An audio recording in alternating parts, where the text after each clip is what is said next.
Saludos, saludos, bienvenidos a Econotemas, una vez más en la grata compañía de mi hermano y amigo, Carlos Cuello. Sí, señor, Ay, lo duro. Sí, the long time, como dicen.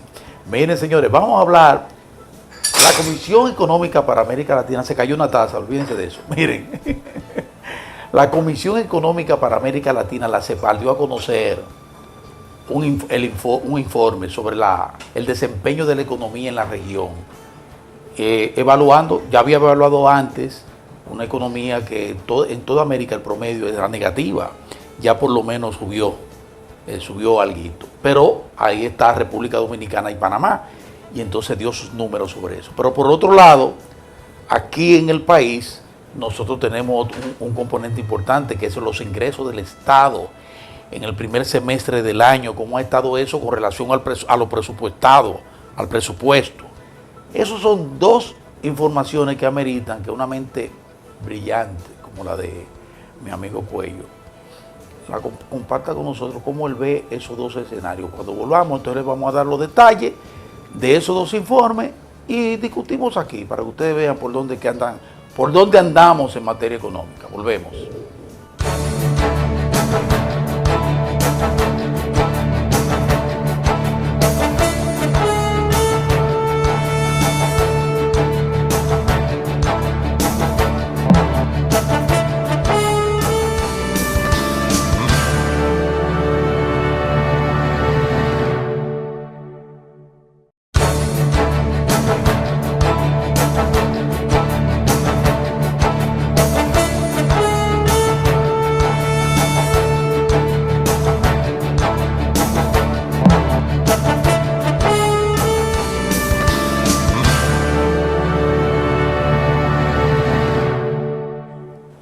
Bien, amigos, les decíamos al principio del programa que la Comisión Económica para América Latina, la CEPAL, dio a conocer un informe preliminar del desempeño de la economía en América Latina, en la región.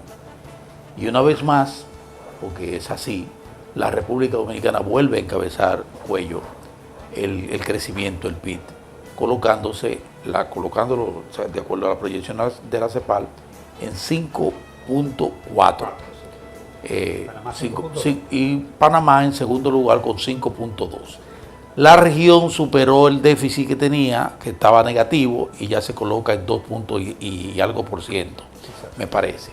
O sea que, aunque ha habido una recuperación en toda la región, lo más relevante es que la República Dominicana y Panamá continúan siendo a la cabeza de ese crecimiento. Lo que Cuello, a mí, y te lo quería decir porque tú eres un economista y yo te respeto tanto, como algunos economistas locales llegan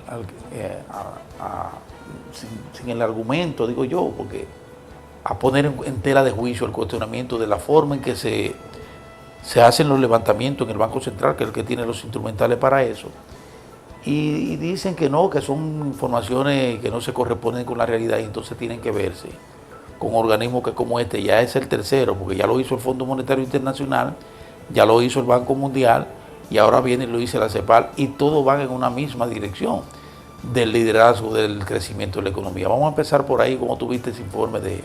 Siempre hay espacio para la crítica en lo que se refiere a metodología, eso es normal, pero de ahí a que se niegue el crecimiento, independientemente de que la magnitud podría ser o no ser de ese monto, pues son estimaciones.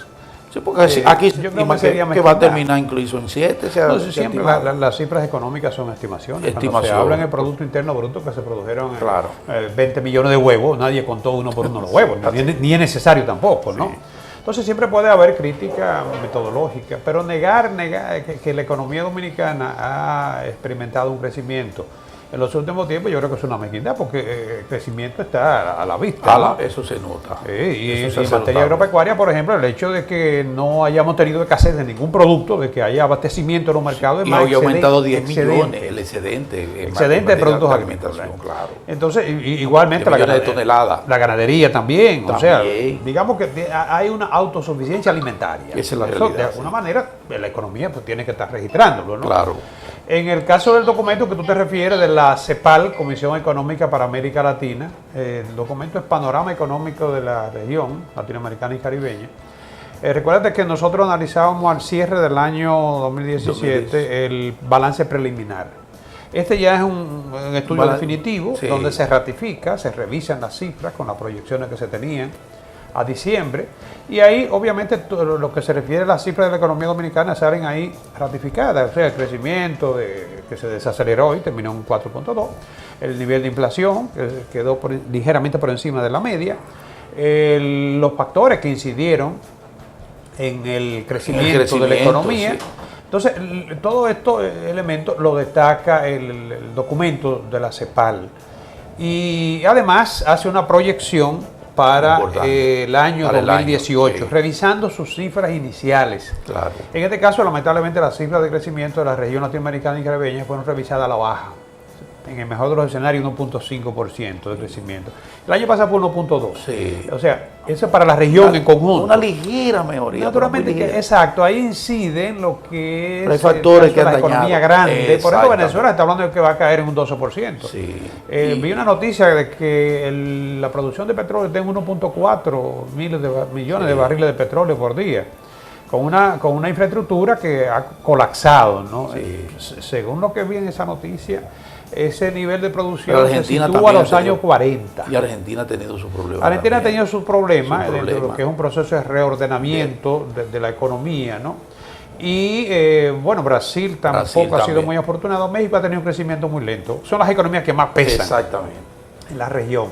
Pero lo más importante, como tú destacas, es que si bien es cierto que Centroamérica y el Caribe tienen una tasa que más que duplica la de la economía de Cono Sur, ¿no? Pero son economías pequeñas, como es natural.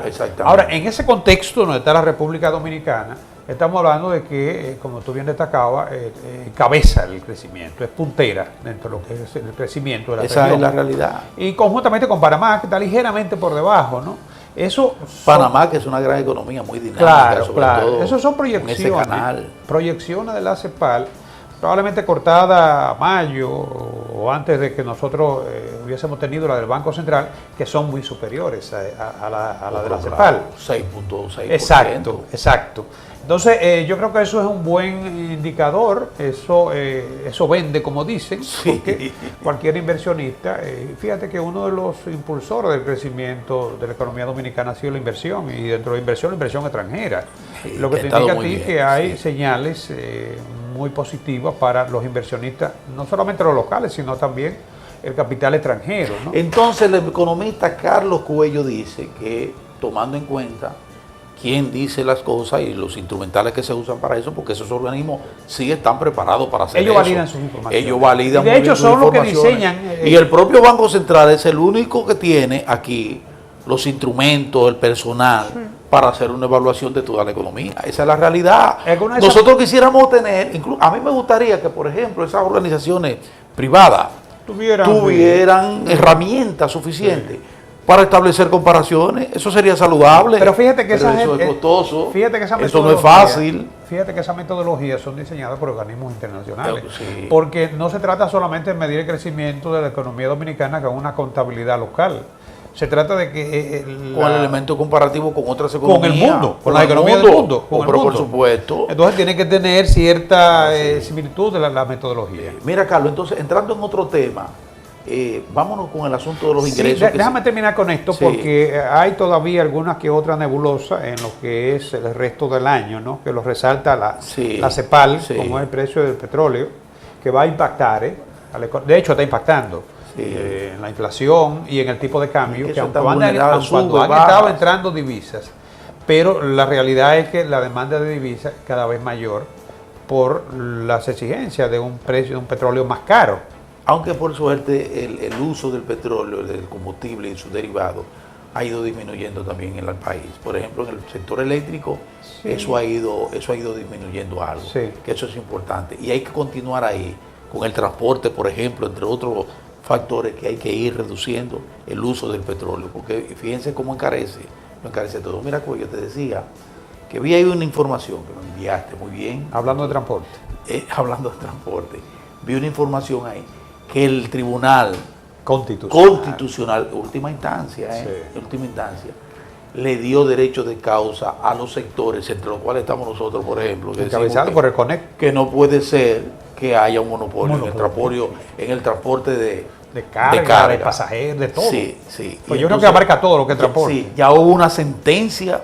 Primero fue el Tribunal Administrativo. Sí, pero ahora el Tribunal Constitucional, esa es definitiva, ¿verdad? Que se corresponde con lo que está establecido incluso en la Constitución de la República, que es el monopolio. ¿Cómo lo ves? Ese es un factor importante para la dinámica de la competitividad. Claro, el CONEP saludó la medida. Sí.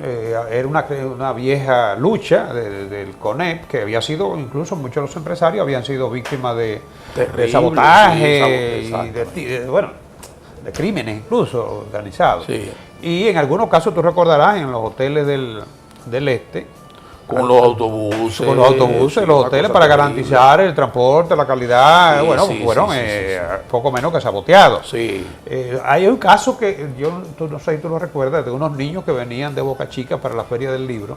Claro que sí, claro. Y lo intentaron quemarle. Claro, me acuerdo. Porque el vehículo fue una colaboración, creo, de una entidad sin fines de lucro para facilitar, el transporte de esos niños. O sea, porque hay que decir algo, la gente, porque eso es lo que la gente ve.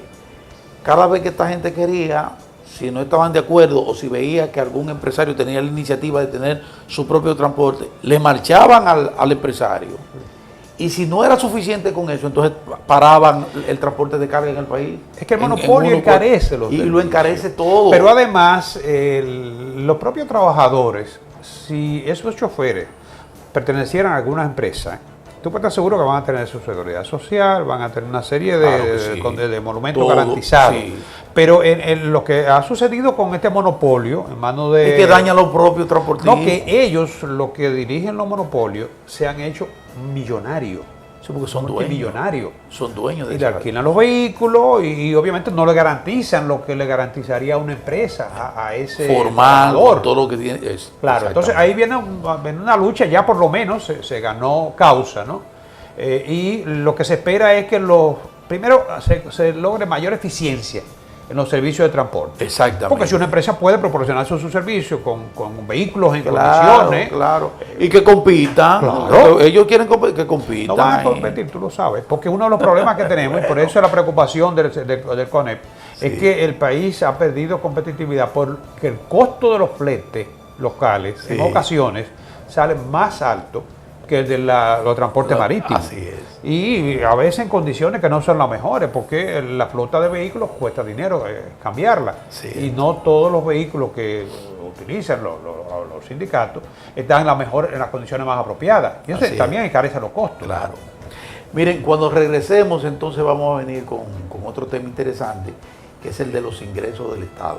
Cómo han estado los ingresos de acuerdo a lo planteado en el presupuesto de la Nación. Vamos a la pausa y retornamos.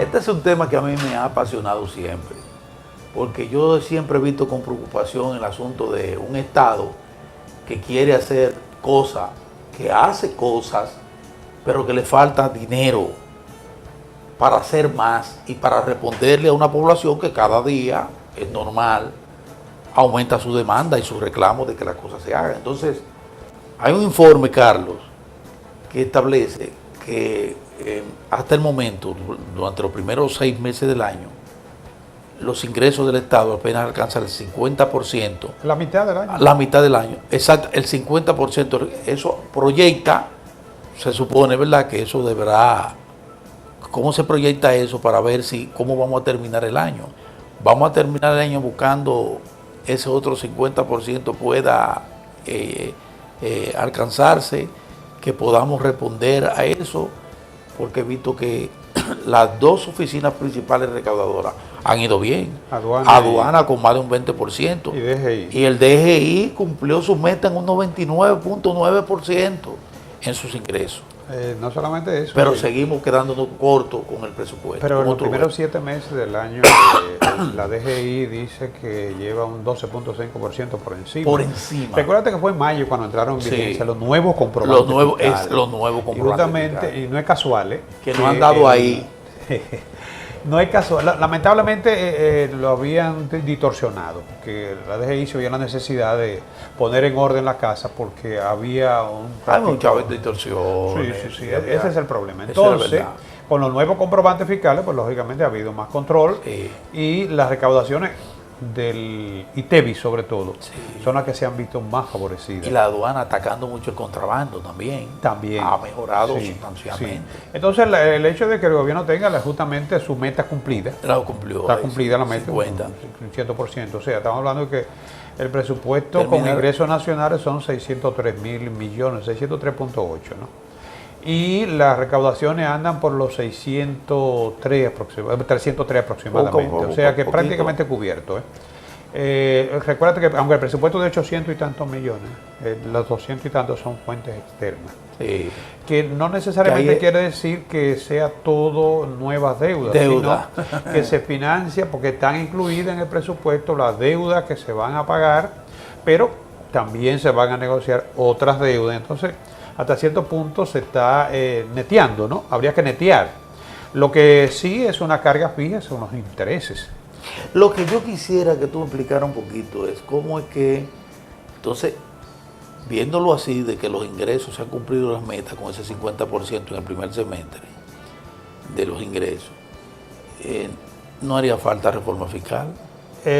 Bueno, el director de DGI y el mismo director de aduana. ¿O no es tan urgente la reforma? Un estudio que hizo el Banco Mundial en el sentido de que si se lograra eficientizar los mecanismos de recaudación con esa misma estructura fiscal que nosotros tenemos, se podría mejorar la presión tributaria, que es la gran preocupación. Sí. ¿No? Pero lo cierto es que la reforma o el pacto fiscal, yo pienso que como quiera sería beneficioso. El sistema tributario nuestro es muy burocratizado y le dificulta al contribuyente a veces, tú lo sabes, al pequeño comerciante, sobre todo el pequeño empresario, se la pone difícil. Sí, porque requiere de tiene una burocratización, debería ser más simplificado. Sí, mucho más simplificado. Incluso hay quienes entienden que la simplificación de por sí sola le va a producir al gobierno mayores ingresos. De todos modos, el déficit como quiera lo tenemos, porque el presupuesto se aprobó con un déficit de 2.2%, o sea, más bajo que del año pasado. La meta debería ser en los próximos años eliminar el déficit, para lo cual... Pero para eliminar ese déficit, bueno, se puede hacer incrementando las recaudaciones o también reduciendo el gasto, eficientizando el gasto, o ambas penas a la vez. Pero de todos modos, el déficit se puede considerar, digamos, dentro de lo que son porcentajes moderados. La preocupación con el déficit sigue siendo el hecho de que el nuevo endeudamiento, ¿no?, va incrementando lo que es la deuda, que ahora mismo anda por los 30 mil millones de dólares, incluyendo la local y la extranjera.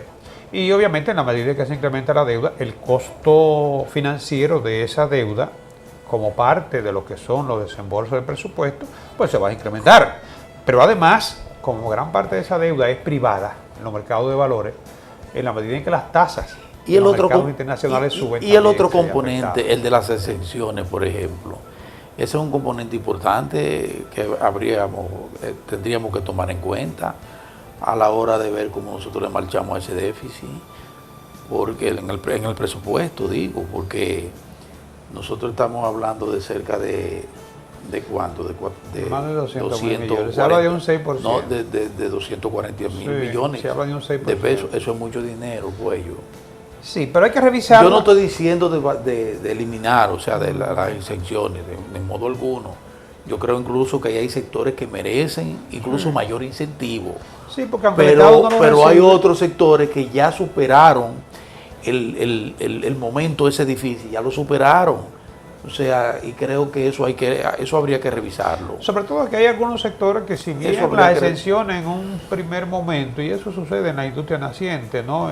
Necesitan de ese apoyo. Pero hay industrias incluso que ya ni siquiera son maduros, ya son sectores maduros. No, hay otras que ya no son industrias, que se convirtieron en importadoras. Sí. Hay algunas como la zona franca que ahí se hace un poquito más difícil porque parte de la competitividad es la ventaja impositiva de que disfrutan, ¿no? Sí. Aparte de que el valor agregado, aunque el valor agregado es bajo, pero prácticamente compensa también con el asunto de los empleos también. Sí, lo trae todo también. Y además la producción va para el exterior. Afuera, exactamente. O sea que, exactamente. Pero hay que revisarlo. Yo te diría, hay que revisarlo todo. Por eso es que yo entiendo que el pacto fiscal sigue siendo una necesidad. Sí. Más allá de lo que puede ser el incremento de las recaudaciones, que posiblemente este año vamos a llegar entre un 15 y un 16, ojalá y terminemos con un 16% de presión tributaria.